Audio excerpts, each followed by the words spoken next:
Hey guys, welcome to the TIFF Next Wave Film Festival's In Conversation with Finn Wolfhard.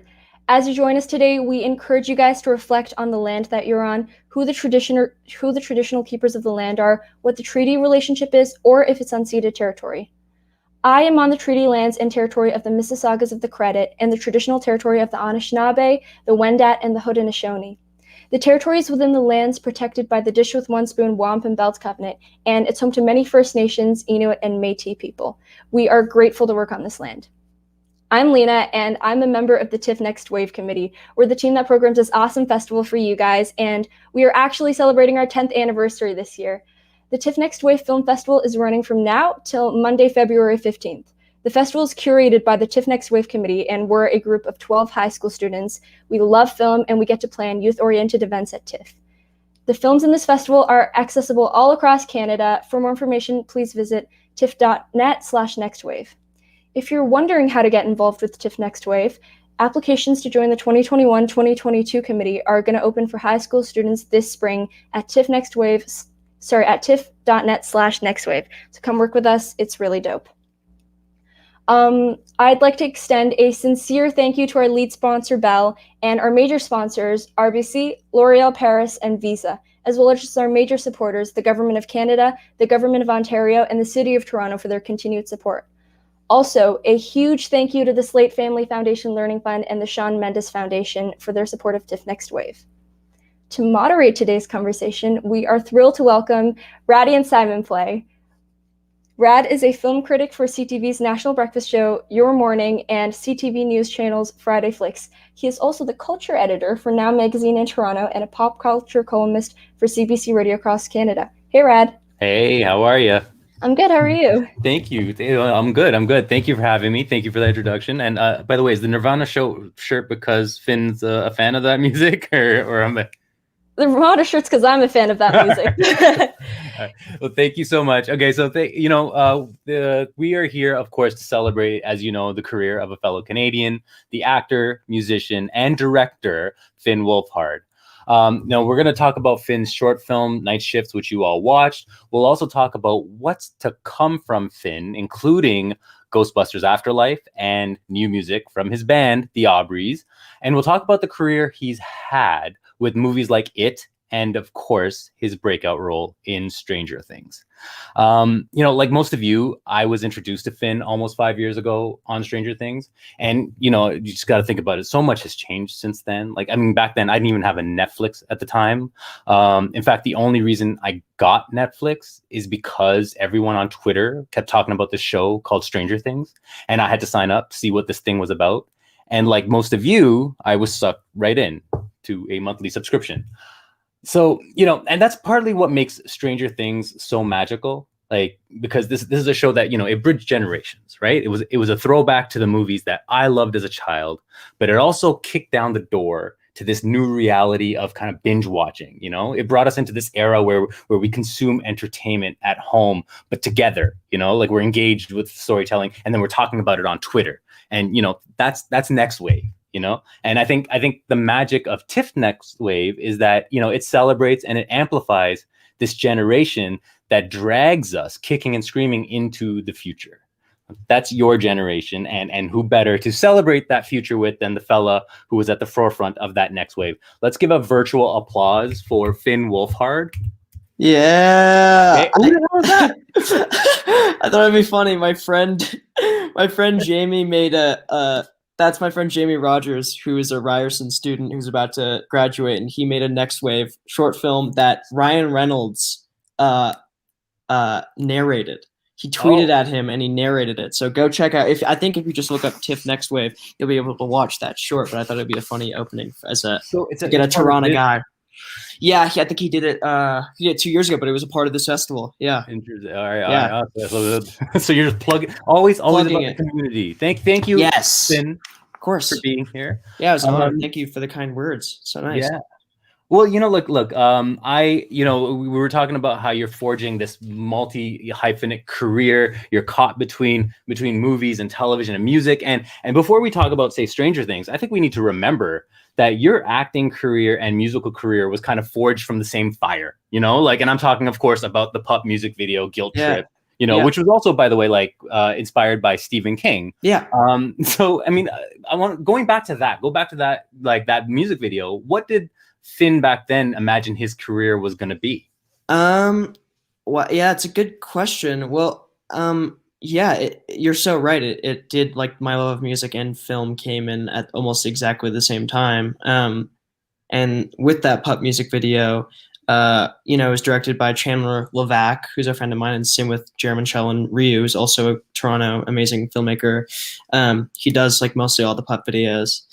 And I was like 11 when I did that, I think, and maybe even 10. But it was like my first. It wasn't really my first time on a set, but it was my first time kind of on a little more of like I'd done like student films before that, but it was for a band that like kind of was on the come up and stuff, and I'd never really heard music like that, and so that was the first kind of band that bridged me into like a bunch of other music. Weirdly, it was Pup, and it made me want to be a filmmaker and be a musician at the same time, and be an actor, because I had so much fun playing, you know, acting in that, but I also had so much fun seeing Jeremy and Chandler direct, and had so much fun listening and pretending to play Pup's music. So it all came in at the exact same time, kind of. And it all started kind of with that, yeah. And you did use that music video for your audition tape for Stranger Things, I think, right? I never used I never used that as. It's funny that the actual audition for that, it was an open casting call, and I went to Dan, I don't remember his last name, but he's the producer of Guilt Trip and one of Jeremy's close friends, and he's amazing. I don't remember his last name, but he's great. And we went to his house in Vancouver, and I auditioned for them in front of them. And we kind of just like listened to the song and talked, and that's how I got the part. But yeah, no, I did a self-tape for Stranger Things when I was sick in bed. That's how I ended up getting that show. When you did this self-tape, when you were sick in bed, do you remember what the material was and what impression you had of this show that none of us saw coming, really? Yeah, I didn't want to do it. I had like a cold, and I just didn't want to do anything at that point. Also, I was not really, I wasn't really doing a lot of like acting. I was doing like auditions and stuff like that, but I kind of wanted to just keep making like kind of short films by myself as a kid, and like just keep filmmaking and directing. I was actually thinking of like not really acting anymore. And if I was going to act in the future, my brain was like, oh, if I'm going to act, hopefully it'll be in my own movies that I direct or write or whatever. I was such like I don't know what my. You had ambition. Yeah, I'm very ambitious apparently, but then my dad was like, no, this is great. This is like a 2-page scene that wasn't even in the show, but it was like, it was with me and the sister, Mike and Nancy, the older sister. And then we read it, and I was like, oh, this is great. And we heard the log line. It was like an 80s, and I was a giant fan of 80s films at that point. Like, I still have the same Goonies poster in my room from when I did then. And it, like, one of the things was the Goonies. I was like, okay, I have to do this. So, and my dad said, like, even if you're sick, just do it, because, you know, what if you don't? And whatever. So I did it, and then they ended up really liking it. So, they being the Duffer Brothers, yeah, crazy. Yeah. Well, you know, I don't know if you remember this, but like, I think it was like a couple months before Stranger Things came out, Stephen King tweeted like, the one question I have about Stranger Things is whether it's going to be popular enough to crash Netflix's servers. I remember that. Yeah. You remember that? Yeah. I remember him. It's so crazy because that was the craziest thing, because it was like almost an overnight thing. Like, literally, when they say overnight success, like Stranger Things was like the epitome of an overnight success, is because all of it was released in one night, and then everyone watched it overnight, and the next day people were like fans immediately. And I was in Toronto shooting it at the time. So not only was I seeing tweets from Stephen King talking about us doing the It movie, because he tweeted about it a few times, but he's also tweeting about Stranger Things. So it was a really crazy like few months for me, but it was great. It was amazing.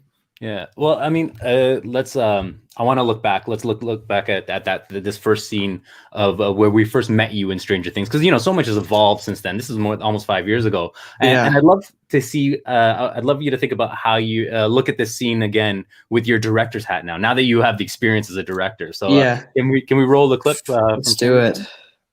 I'm scared. Something's coming. Something hungry for blood. A shadow grows on the wall behind you, swallowing you in darkness. It is almost here. What is it? What if it's the Demogorgon? Oh, Jesus, we're so screwed if it's the Demogorgon. It's not the Demogorgon. An army of troglodytes charge into the chamber. Troglodytes? Told you. Wait a minute. Do you hear that? That sound. Boom. Boom. Boom! That didn't come from the troglodytes. No, that came from something else.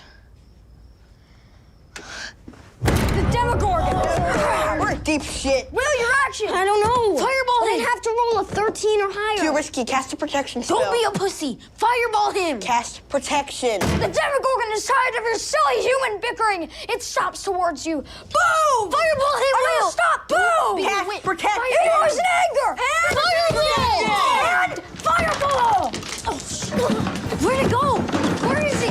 I don't know. Is it a 13? I don't know. Where is he? Oh my god, oh my god, oh my god, oh my god. Where is he? Can you find it yet? No, I can't Oh my find god. it. Oh my Hey! god. Is it Mom, we're in the middle of a campaign. You mean the end? 15 after. No! Oh my god! Oh, you idiot! We have to go. Mom, wait! Just 20 more minutes. School night, Michael. I just put Holly to bed. You can finish next But weekend. then I ran the flu. Michael. I'm serious, Mom. The campaign took 2 weeks to plan. How was I supposed to know it was gonna take 10 hours? You've been playing for 10 hours? Dad, don't you think that 20 more I think you should listen to your mother. Daggum piece of junk. Oh my god, that was. Is it wrong that I was face watching? I was totally watching your reaction. And Yeah, the no, moment no, where you no. That cut was out- exactly right. I was watching your face. I was like, I wonder what he's thinking. Well, Yeah.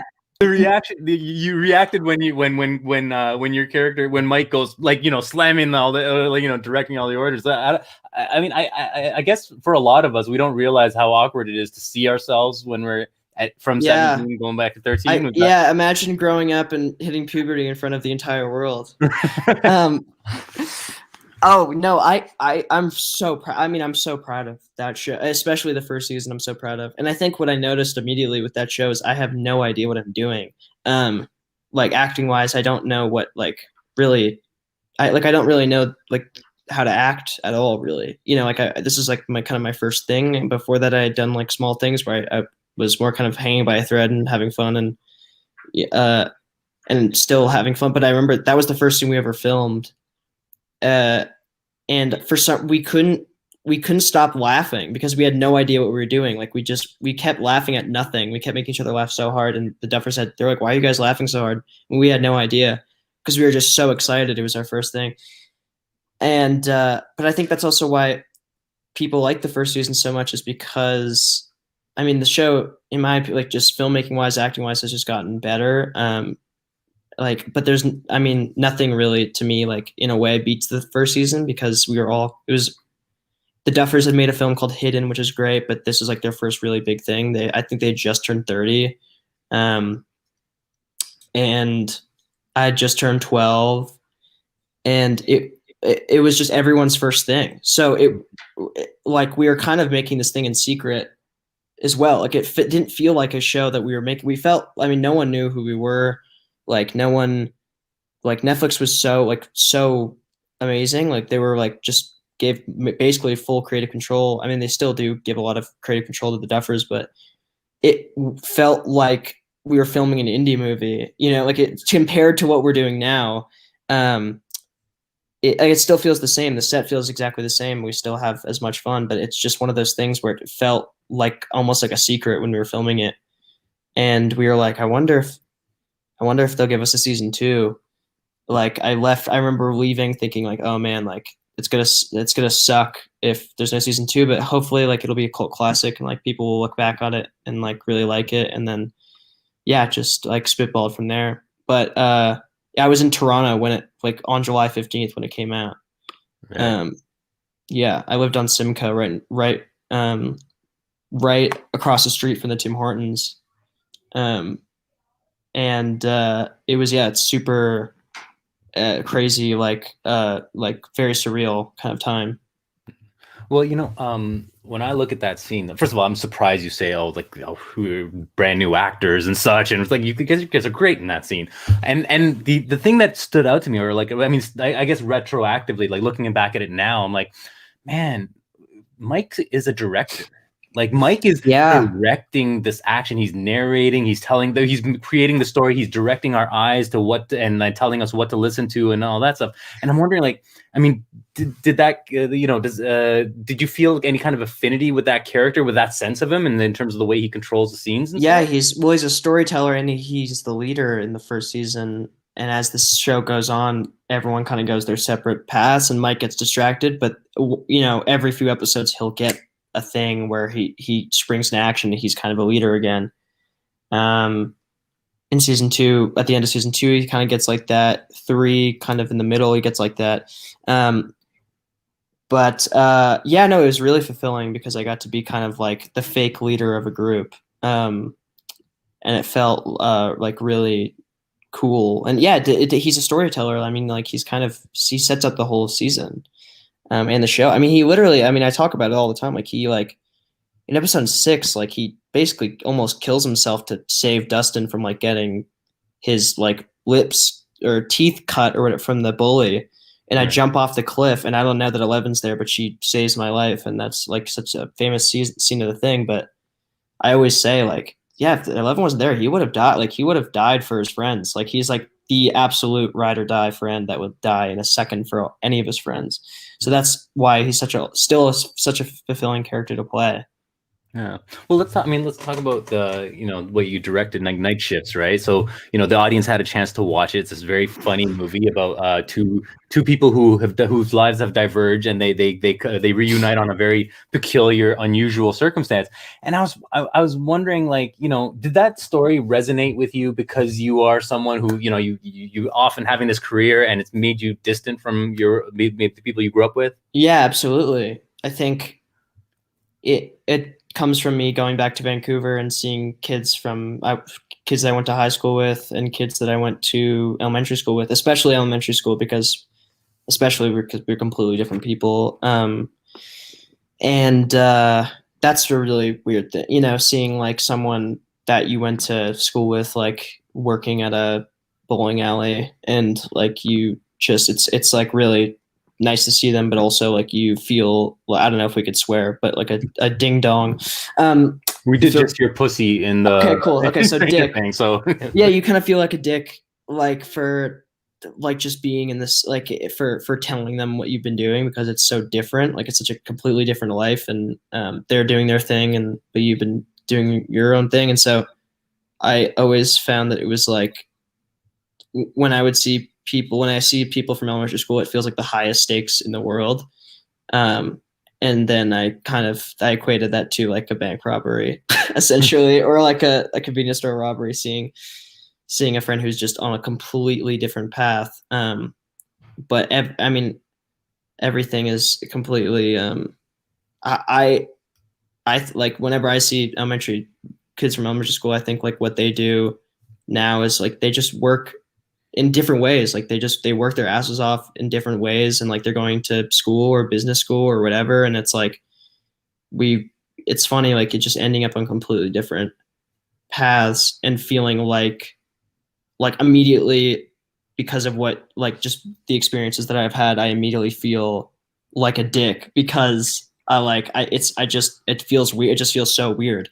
And it feels weird to be like, yeah, well, I was like at Solder for a while, and I was, I worked at a grocery store. What did you do? And I just have to be like, I was in LA taking meetings. Like, it would just sound so stupid, like compared to like the real kind, like so that I always kind of obsessed me. Like I would always freak out when I would see people. And then, so I wrote this kind of small little short to film. Yeah. Well, what's interesting, I mean, the short is about these people reuniting, but then in front of the camera and behind the camera there is a reunion of sorts. It just making the short is sort of you reuniting with people that maybe you haven't seen in a while, right? Like absolutely, it's a family affair, right? Who's all involved in this? So the short originally came from, so when I was shooting Ghostbusters, Jason Reitman wrote and directed it, who's an amazing, Juno, and he did Juno and Up in the Air and lots of movies. And he knew that I wanted to be a filmmaker. And so we would talk about, he said, just write a short. And so I came up with a few ideas, but they were pretty on short, they were either kind of movie ideas, or they were way too hard to be a short. They were way too this kind of ridiculous. And Jason would just be why are you making it so complicated? Just make a movie in one location with two people talking. You could do that. It's just find something that that you think about and just do it. And so that's from Jason Reitman's kind of thing. I wrote a 5-page thing. And then at that same time of shooting Ghostbusters, I met Billy Brick, who plays the convenience store clerk, who is from Toronto and went to Ryerson, technically a Ryerson dropout, but he ended up becoming a really, really close friend of mine. And then we started writing movies together, and I had him in mind for this. And then the kind of an aside, I'm working on a movie right now, and Jesse Eisenberg, the director, or the actor, has a directorial debut that I'm also in this movie with Billy. Billy ended up getting a part in this as well. So it's kind of been a really cool thing to do a bunch of things with him. And I also met the other guy in Artoon, Nazareth, who's an amazing improviser and a great actor from LA, who I met also on the set of Ghostbusters. They played kind of supporting roles.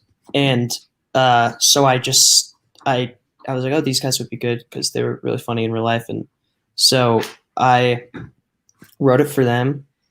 And then I did it in Vancouver at a convenience store, and my dad produced it, and Faith Sparrow Crawford, who's an amazing a family friend and a great producer from Vancouver as well, worked on it. And then her brother Malcolm Sparrow Crawford, who is and also an actor from Vancouver. So it was kind of it was the merging of such everything. And then Jeremy Shaolin Ryu, who's the director of all the pup videos, he was on set and it kind of helped me. If I ever had a problem, he'd help me kind of weasel my way out of it as director. And also he edited the film. We edited it together. So it was a really kind of comfortable first thing that I did. And I'm glad it worked out the way it did. Yeah. I heard. I watched the conversation you had with our man Jay Baruchel. Yeah. This, and you told a story about the night of shooting this, and I hate to have to make you repeat it, Ben. But no, can we hear it again for the people? Because that is wild. So the movie, if no one's seen the movie yet, it takes place at a convenience store robbery. And when we were shooting the convenience store robbery part of the short, a guy came in to rob the convenience store we were in. But so what ended up happening was I had a little kind of tiny director's monitor, and I was in between two shelves, and I just was watching the coverage, and it was on Billy, and Billy kind of was there, and then he looked, and you couldn't see anything, but he kind of just froze, and you're like, what's going on? So I look, and this guy has what looks like a gun, and he's like, okay, everyone's cool, and walked out. And I was like, what just happened? What ended up happening was this guy either was robbing the convenience store or thought was going to do a vigilante move and save the convenience store because he thought he was actually being robbed. But it turns out that this guy was whacked out of his mind and had this makeshift gun made out of bed springs or bicycle springs.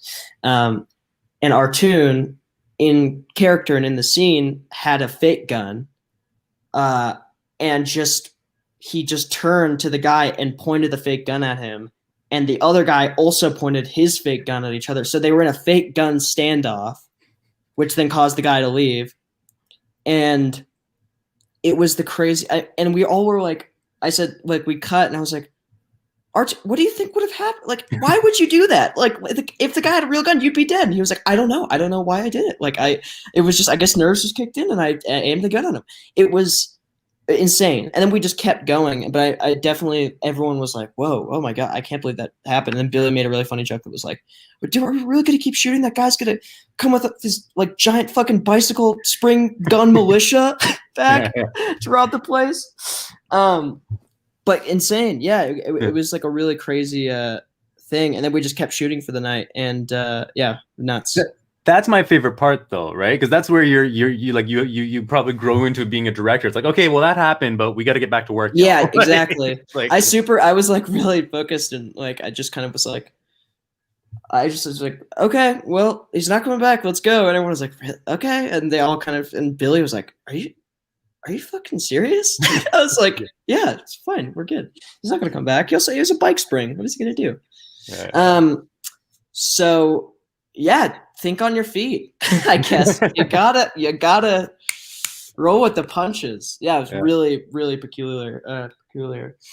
But you were talking about like you got this advice from Jason Reitman when you're on the set of Ghostbusters, and I mean let's hear it. How did like the Ghostbusters thing? I mean, I guess it's not lost on us that you said you were a fan of 80s content. Yeah. Stranger Things. It's like you've been living in this era, and then you ended up in Ghostbusters. Was that just meant to be? Like, how did you end up? It must have been. I don't know. Like, well, because I was a giant fan, obviously, of the Ghostbusters movies, and the Stranger Things, also in season 2 as a Ghostbusters thing. And then I taped for it, and Jason really liked it. And then I'm in it. It's crazy. And it's that also is a complete family affair, that movie, because Jason Reitman, his dad, Ivan Reitman, is an amazing, very successful director and producer, directed the original Ghostbusters. And he was the like main producer on it and helped and was there almost every day. And Jason, the entire crew was all crew that Jason has worked with for, I think, like 14 years. The DP, the guy who was shooting it, Eric Steelberg, is his best friend since he was 13. So it was like a really family like oriented kind of set, and really kind of great and closed. And it was amazing. We shot in Calgary, which is awesome. We had an awesome time there. Yeah, it just is so weird that I ended up doing it. Did I understand that you didn't know you were auditioning for it or something? Yeah, like, it had a code name, and I had seen, I think at that point Jason had filmed a teaser for Ghostbusters, because I think what he had done is like to build hype, he like filmed a teaser. And it was released, and at that point I had seen it, and I think it said Jason Reitman, and then there was a code name, and I didn't officially know, but I think in my mind it was so different. I mean, the sides was just me and my sister, played by McKenna Grace, my little sister, and it's just us talking in a car. It has nothing to do with ghosts or anything, or the ecto, or so. I didn't really know anything until I showed up at Jason's house for a table read, because Jason flew me out on a weekend to just read the script at his house. It was crazy. It was like it was really kind of, I just didn't know what I was doing, but I was just like, I'll do my best. And I read it, and then from then on, Jason was like, okay, so do you want to be in it? And I was like, yeah, and freaked out. And then we cast the movie, and this movie is so incredible. It's like, it takes place in the Ghostbusters 84 universe, not the 2016 Paul Feig Sony movie, and it's like almost kind of a sequel to Ghostbusters, canon, and the original Ghostbusters play a big role in it, but it's mostly about this kind of new family that's like me, McKenna Grace, and our single mom, who's played by Carrie Coon, and we move into this farm, and kind of we discover stuff about the farm we're living on in the town, and it's all kind of coinciding with that original Ghostbusters. And I think people are going to love it. It has like the really quirky, great directing and writing of Jason, who's known for awesome, amazing movies like like Juno. Diablo Cody wrote Juno, but Jason obviously had a giant part in it. Gil Keenan co-wrote this with Jason. Gil Keenan is, I think, any person that is my age or maybe a little older has seen Monster House, which is a huge movie for me as a kid, and a bunch of kids that are my age. And so he co-wrote it. And so it has that really dry, like really, really funny sense of, Bill Murray, Aykroyd, Hudson, Ramis from the 80s, but it also has this really kind of sweet family comedy. I'm so excited for people to see it. Yeah. I think it's also interesting that there's you talked about it's a generational thing with Reitman and his father directing it, and then the story seems to have a generational element as well. Yeah, it's the same kind of thing. Yeah, hopefully more stuff gets. It's because of COVID. This release date's gotten pushed 3 times, but I'm hoping November right now is the release date, and I am so excited.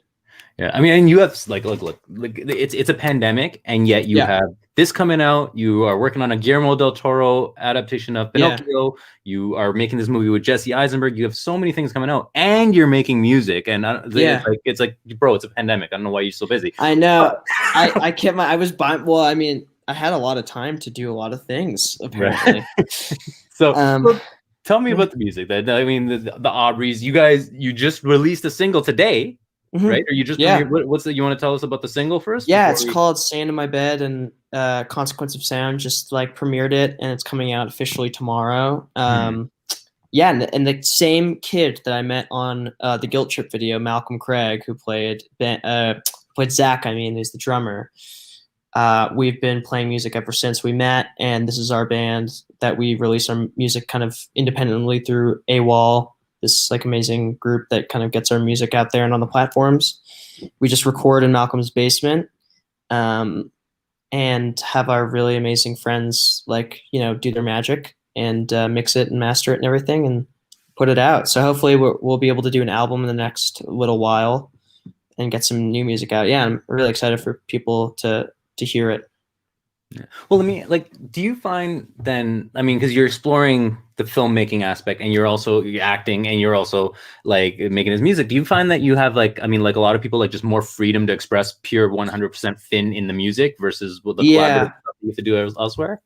Well, I think if it was pure 100% me on anything, it would suck. I think that's my favorite thing about doing music and filming things is the things that I've done are only great because I have help from other great people.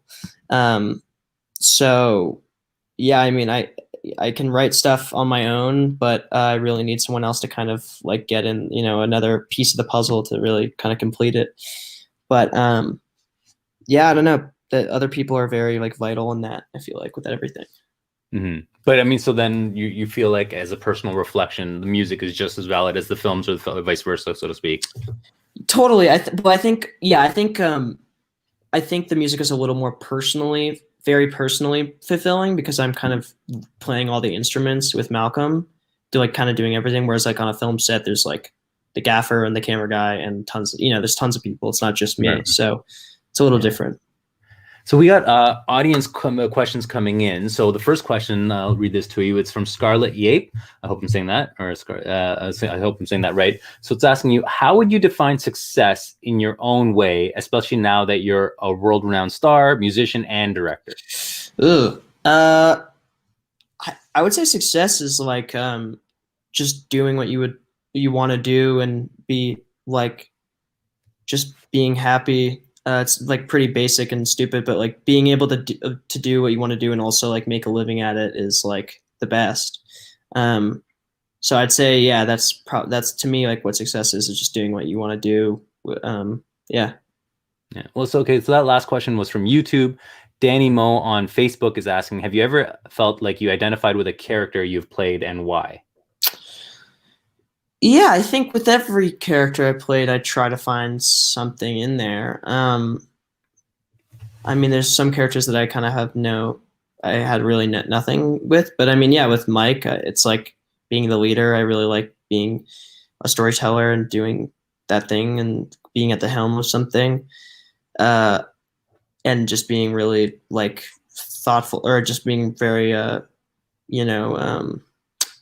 just faithful to friends and stuff. And then with Richie from It, like very similar in the way of like I just kind of have to make jokes constantly in order to get through anything. Yeah, so I think in a lot of characters, I try to find anything. This movie I did called The Goldfinch, I played this character named Boris, who I do not have a lot of stuff in common with, but still like really fun to play, and I understand that character a lot. I think there's like a difference between like having something in common with your character, but also like understanding a character, because you don't have to have things in common in order to understand it and play it. So I think it depends. Yeah. Well, question from Brooklyn Girl. So Brooklyn Girl on Twitter. She says she loved night shifts. Are you planning to direct more movies soon? And what other kinds of movies do you want to direct in the future? That's a great question. Yeah, the goal for me long term is to just be able to make music and produce other films and write them and direct them, as well as star in a few of in a few movies if people will still have me by then, in movies, and just be filmmaking and writing a lot more in my adult life. I think I'd like to be doing. And yeah, I'm with Billy, who's one of the guys in Night Shifts, who's also in this When You Finish Saving the World with me in Ghostbusters. We have a script that we're going out to financiers with soon. So yeah, I hope to make movies soon. That's like a kind of that's an ensemble comedy movie. That a feature? It's a feature, yeah. Okay. It's all set at a camp, a summer camp, and so yeah, there's just things that there's lots of things I'd like to be doing, and yeah, just doing. That's why I love doing this Next Wave thing, is because it's great. Like I get to talk to younger, people, the filmmakers my age that want to do the same thing as me, and find people that are really passionate about the same things, and hopefully be able one day to like produce other people's stuff and get it out there and stuff like that. I have a question from Carson Grenier on Instagram. Do you have any advice for young people looking to enter the film industry?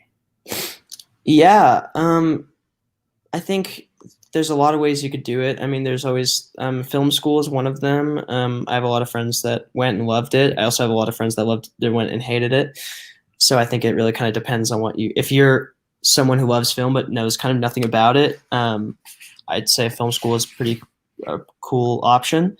I'd also say if you want to be an actor, how I started was just like open casting calls. Like I didn't have an agent or anything. There's open casting calls everywhere. You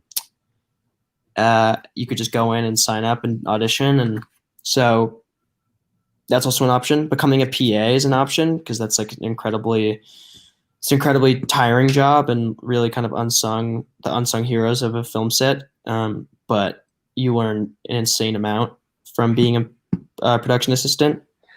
Bill Hader is a amazing actor, comedian. He started as a PA. He also started as an assistant editor. So yeah, just trying to get on set, I feel like is the best option. But if you can't find a way, then try to make some headway. And also just like watching movies, like that's like, Quentin Tarantino, he never like went to film school. He worked at a video store and watched every movie known to man. So you can learn a lot just by watching movies. I was gonna, just to top up on the previous question about I noticed a real 90s vibe to your short film. And even though do you have any any kind of careers you're specifically going late 90s, early aughts kind of vibe, but as opposed to the 80s stuff we kind of traditionally know you for? Yeah. I kind of was like, it's weird. Like I wanted to do something kind of like not at all in the same realm in any way, but like the way that Richard Linklater started his career, like doing Slacker and then doing Dazed and Confused and stuff like that. Just these characters kind of coming together. So that's that. When I was writing Night Shifts early, like Richard Linklater really inspired me. But yeah, I don't know. I don't really have like a year period that I'd like to be replicating. I think like a lot of my favorite movies are from the 2000s. A lot of them are from the 90s. A lot of them are from the 60s. But yeah, I'm not sure. But that's nice that you say that. I love. 90s film is amazing. Yeah. So I'm just going to go back to, there's a question from Twitter. It says, growing up, you said you were grateful to your family, friends, and teachers for giving you a normal life. Now, as an adult, how are you handling entering a world where your career is the majority of your life? Are you still able to act like a normal young adult? Normal. Yeah. Normal in that way. No, I have like still like really great friends, and I have still a great family. Yeah, and I think like what's really important is like just taking breaks and being able to just stop, because I feel like if you're working constantly, which is incredible, like I'm so absolutely like my favorite thing to do is working, but I think what makes someone normal is being able to like, if you just worked for your entire life, like I don't think that's like very healthy, because you're just used to this one thing. I think like a really important thing, and for me, especially as like growing up, is just like being able to take time off, being able to travel, being able to talk to friends, who are younger. My brother's my family's very normal, and just having the freedom to kind of do things that aren't 100% like centric to you completely. Like, so yeah, being able to do other things, I feel like definitely helps a lot. Okay, and we got another question from Twitter. How did you feel when you read Written and Directed by Finn Wolfhard? Yeah, it was like my dream. Like it was really crazy to see it on screen, and pretty amazing to like see something that I worked on that like I wasn't in. Like it was like a really like awesome feeling. Like yeah, I it's great. It's so great seeing all the credits and everything. I love. That's not like a. It's so funny. People like definitely will call bullshit on me, but honestly, like, and this is a perfect plug for my short film. The credits are great. No, I always like get so giddy when I see all the credits because I just see all the people that worked on it and like freak out that people actually like had time and like let me direct a film that they worked on. So it felt pretty good.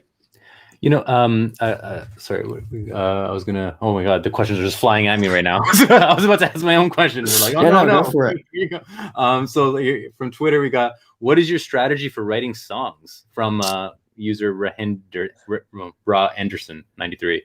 Ra Anderson. Yeah. My strategy, I don't really know. I kind of just walk around all day, like with a guitar in my hand, just like playing anything.